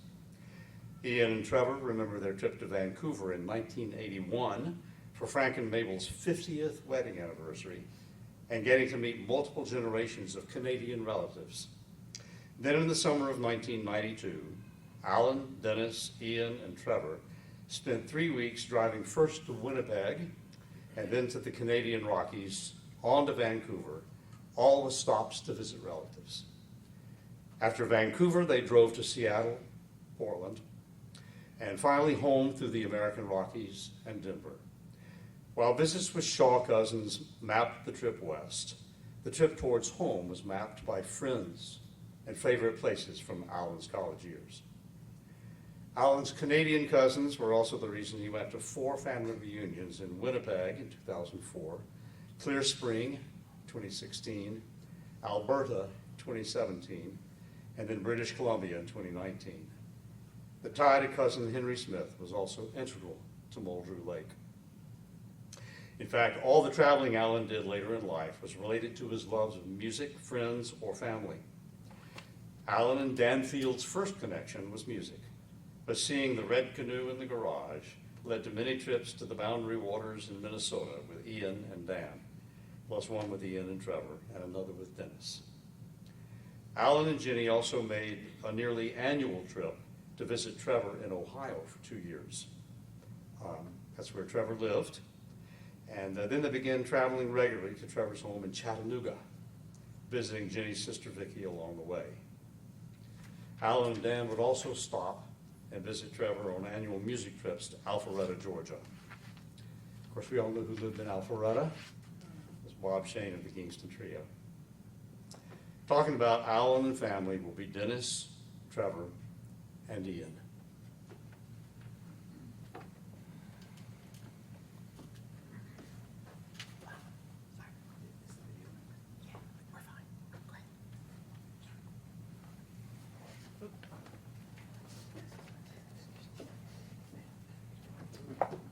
Hello again. Allan and I, brothers, obviously, had the same parents who were wonderful. Grew up in a secure household. We had love. We were financially secure, though hardly wealthy. But Allan was, I was 3.5 years behind Allan. So we had different interests throughout. I mean, we shared Muldrew Lake, we shared Japan, we shared family life. But he had his circle of friends, I had my circle of friends. So in many ways, we were distinct from each other and different from each other. We both loved music. I loved grand opera. He loved folk music. But that was a blessing to me because he shared that love with me, and I got to know the music and the people in the music business. So it enriched my life. He also shared his family with me. His wonderful wife, Jenny, my sister, basically. His 2 sons, Ian and Trevor, and their partners. Almost like kids, but more like friends than kids. So Allan shared that with me, and that enriched my life greatly. But what we shared more than anything else is love and trust. I mean, Allan was 3.5 when I was born. He was the only child, and I came along. And I'm supposed to resent this thing which has intruded into your life. I never felt the tiniest bit of resentment from him. All I felt was acceptance and love. When we were kids, when we were adults, just there wasn't a glimmer of competition. There wasn't a glimmer of anything negative. It was, of course, this is Allan. I don't know Allan ever. I never heard him say a bad word about anybody. I'm sure he got frustrated with people, and I know some people got frustrated with him.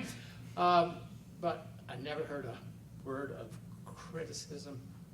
He just accepted and loved everybody, and he shared that with me. So I've been blessed.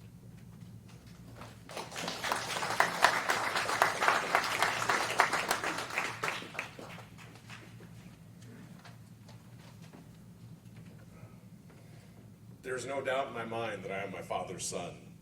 I've got many of his traits, but undoubtedly I've gotten a few of the less desirable ones as well.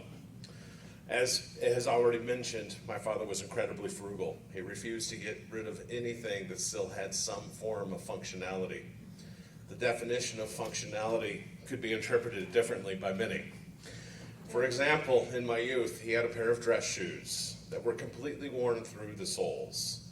And his desire to keep those shoes because they were still good for around the house. I have many shoes, and as far as I know, none of them have holes in them, or at least in the soles. And I see Catherine being silent either because she doesn't want to embarrass me, or perhaps I have shoes with holes. My mother would always buy my father new clothes. If it wasn't for my mother buying my father clothes, he probably would not buy any new clothes. But regardless of having new and readily available clothes, he frequently refused to wear them or use them because he didn't want to wear them out. A perfect example, in my youth, much to my chagrin, when my friends would come over, he would frequently do yard work and would not wear a belt because he didn't want to dirty or wear out a belt when a rope would do just fine. Now, sometimes this inherited trait of extreme frugality is beneficial. For example, I own and drive a 21-year-old car with 372,000 miles on it because it's still functional. Despite me inheriting a much newer 20-year-old and much nicer car with merely 180,000 miles, I rarely drive it because my 21-year-old car is still functional and not worn out yet. Now, one thing is for certain, I owe my love of music to my father. Honestly, I'm not certain how this happened. There is likely only 3 people in this room that dread hearing Tom Dooley more than myself. They likely keep their groans silent to themselves because they make a living playing such songs.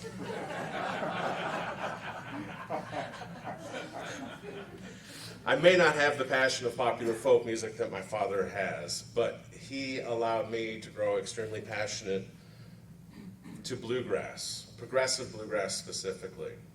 Progressive bluegrass is a lot like traditional bluegrass, only slightly more progressive. My father's passion for music has influenced me so much so in 2010 I launched a YouTube channel, T. Shaw's Progressive Bluegrass, which has now obtained over 4 million views with an international following. But perhaps the greatest lesson of all that my father has taught me is to not quit your day job to pursue the music business. Do as I say, not as I do, so to speak. In fact, it's quite the opposite. I have recently launched a podcast, T. Shaw's Progressive Bluegrass, in order to promote my day job in the mortgage business. It has quickly acquired over 2,000 listeners, also in 14 countries throughout the world. I'll let you know if the music business ever actually benefits my day job, but at the moment, the jury is still out. With the beginnings of T. Shaw's Progressive Bluegrass, I plan to keep my father's folk era and Rin River Company and absorb T. Shaw's Progressive Bluegrass as another channel of his company to maintain his legacy for now and into the future. And I wouldn't be the man I am today without my father being the wonderful man that he was. I'm not only incredibly grateful for the life that he has provided, but I'm truly blessed and lucky that he has raised myself and my brother as the men we have become. Thank you, Father, for being the best father I could have ever possibly dreamed of.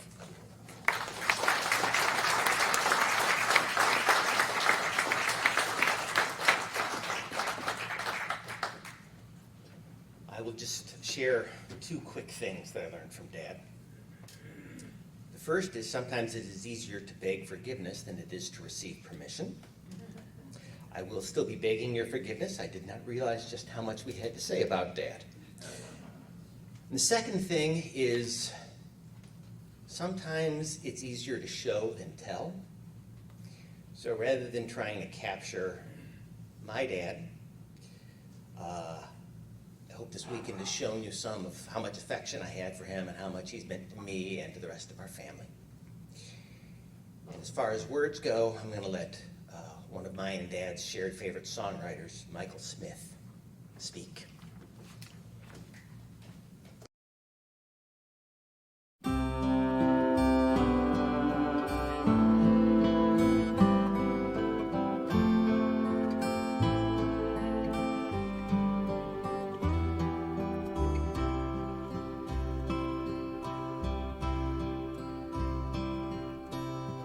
I brought my father with me. I hope that you don't mind. I couldn't find it in me to make him stay behind. Tonight the snow has fallen. Trees are white and old, their heavy branches bending. Can we come in from the cold? I brought my father with me, though it's been many years since he'd go down to Dolan's for a shot and a couple of beers. When he'd take me with him and he would buy me a Coke, surely made my day. Now I take my father with me. turnabout's fair play.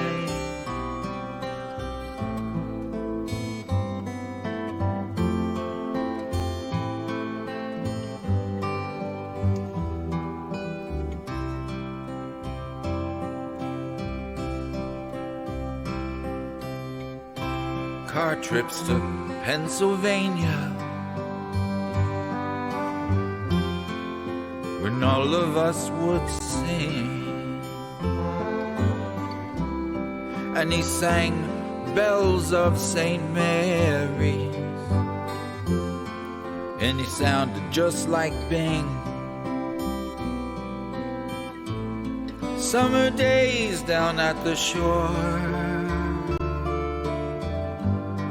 remembering how he would bless himself with foam before he'd dive into the sea. There are some ways I'm just like him, some ways he was just like me.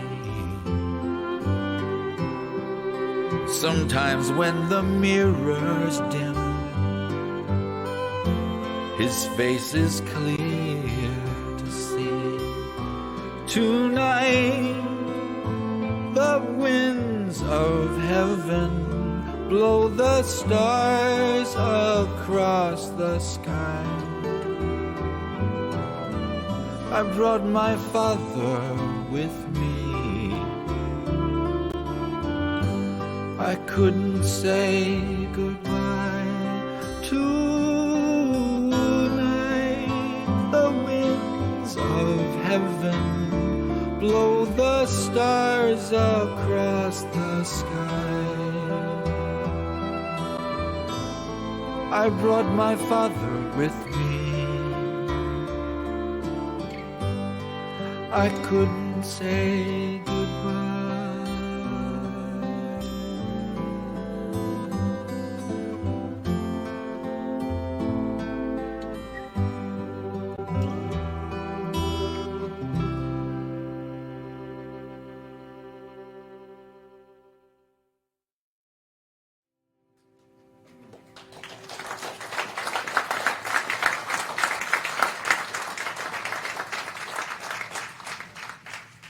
Section is for us to talk about Allan's friends.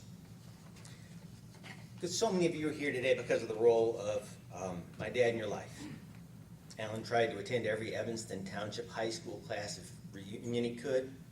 His love of Colorado and CSU was about the people he knew at the fraternity, and he was just as excited about those teak reunions. Even more than the place, for Allan, Mulder was about the friends and connection.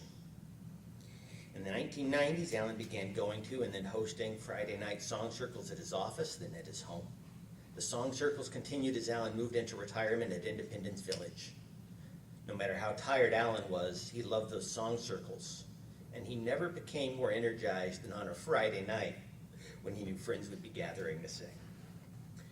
His other favorite journey was flying to Phoenix for the Kingston Trio Americana Fantasy Camps.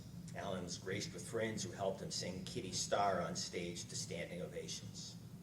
But Allan still describes the best surprise of his life as when Folk Legacy Trio member Jerry Siggins invited Allan to join him in singing Come Take a Trip on My Airship.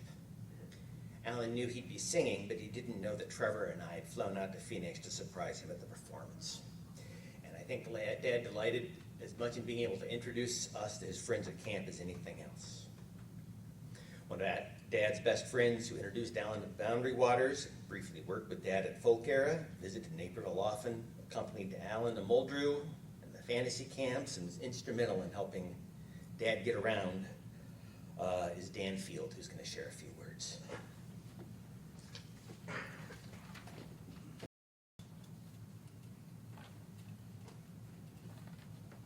For about over half my life, I had the great good fortune to be a friend of Allan Shaw's.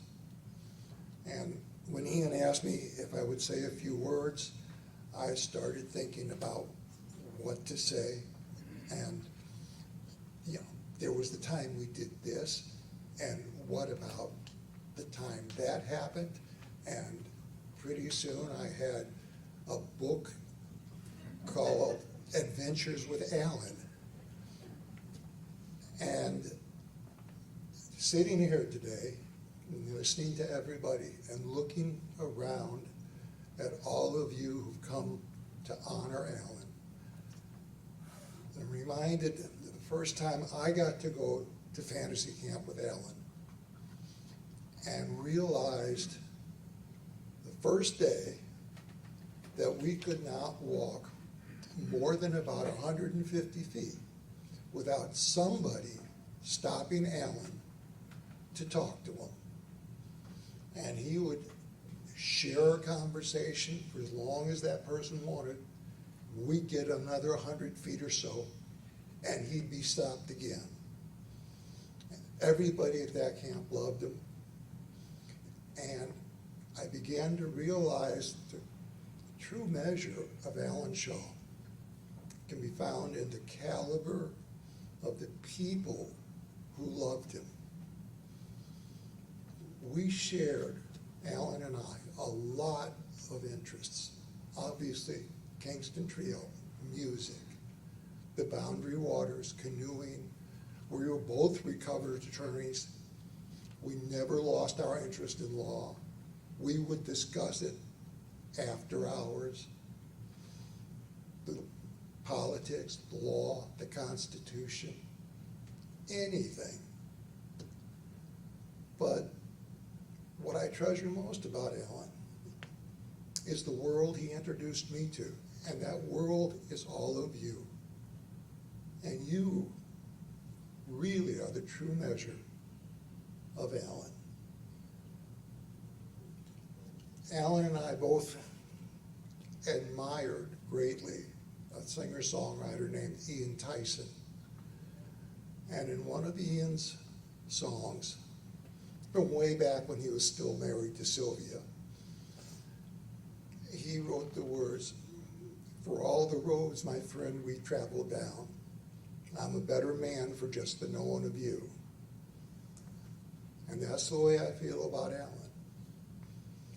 And all I can say is, for me, the world is a sadder place now than it was before. So, congratulations to all of you. Thank you for being here.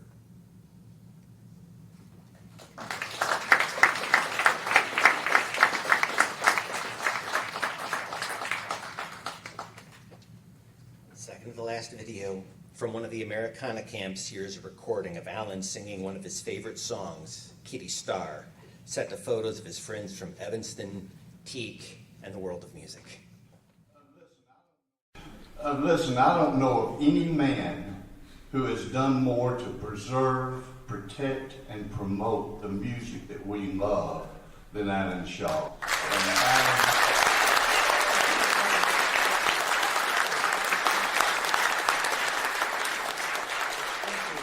There's a couple of songs here. Okay, here we go.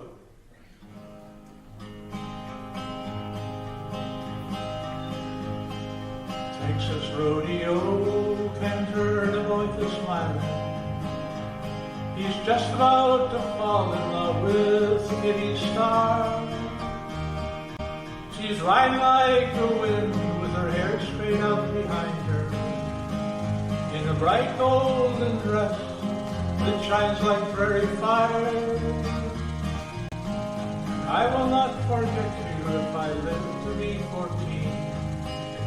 I'll hunt you down, no matter where you may roam. And I even think of marriage, 'cause you're really peachy keen. We could ride, we could roll, have our own rodeo. And I love you more than airplanes, Kitty Star. The dusty summer wind doesn't even seem to touch her as she rides through the haze, just like a movie queen. She kind of smiles my way, my young mind starts erasing my thoughts of her and I and she and me. Don't let the bad guys grab me, stomp me to the ground. I'll never tell them how to find Kitty's gold. And those wild Apache warriors, they can burn me at the stake. I will not give up, I'm so brave and bold. And I love you more than ice cream, Kitty Star. Now I'm in my room, staring at your glossy photo, hanging high on the wall above my BB gun. I lie back on my bed, close my eyes, and I picture both of us setting off into the setting sun. And I will not forget you if I do forget. I'll hunt you down no matter where you may roam.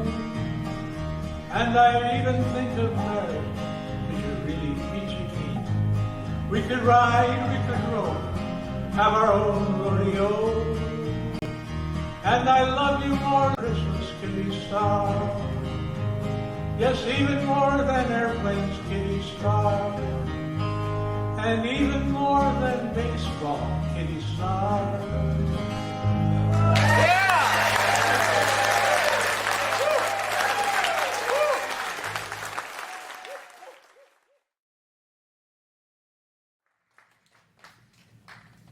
You quoted Allan earlier about the thrill and privilege to have gotten to know and become friends with these performers who were his heroes in high school and college. One of those was a musician named Travis Edmondson of the duo Bud and Travis. One year in Phoenix at one of those fantasy camps, Travis handed my dad a poem. And Dad said, "Travis, these are great song lyrics. How does the song go?" And Travis said, "Allan, it's just a poem. If you think it should be a song, you should write it." So this next song we're going to close with is the video of Dad performing that song for Travis for the first time.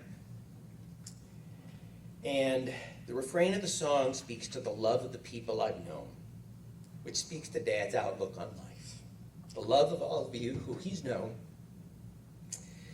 And we look forward to everyone joining us in the next room for lunch after the video, and for a song circle this afternoon to sing songs and tell stories about Dad and have a great time, and then this evening for the Folk Legacy concert. But here's Allan Shaw.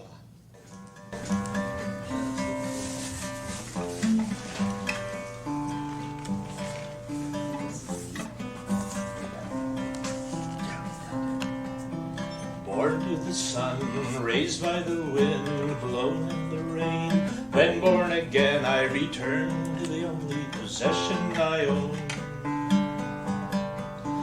Love of the people I've known. Men from the mines, women alone, cowboys, comedians, carvers in stone.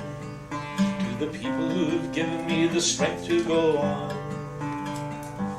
when all of the others have gone. They listened to me at the end of the day, when their hours were precious and so was their pay. Their love and their loyalties taught me to say what I feel, to say this is real. Tanned by Tucson, torn by LA, touched by Sonora, then taught to say I return to the only possession I own. The love of the people I know. Listen to me at the end of their day, when the hours were precious and so was their pay. Their love and their loyalties taught me to say what I feel and to say this is real. Born to the sun, raised by the wind, tossed by the rain, then born again, I return to the only possession I own. The love of the people I know. All of the people I know.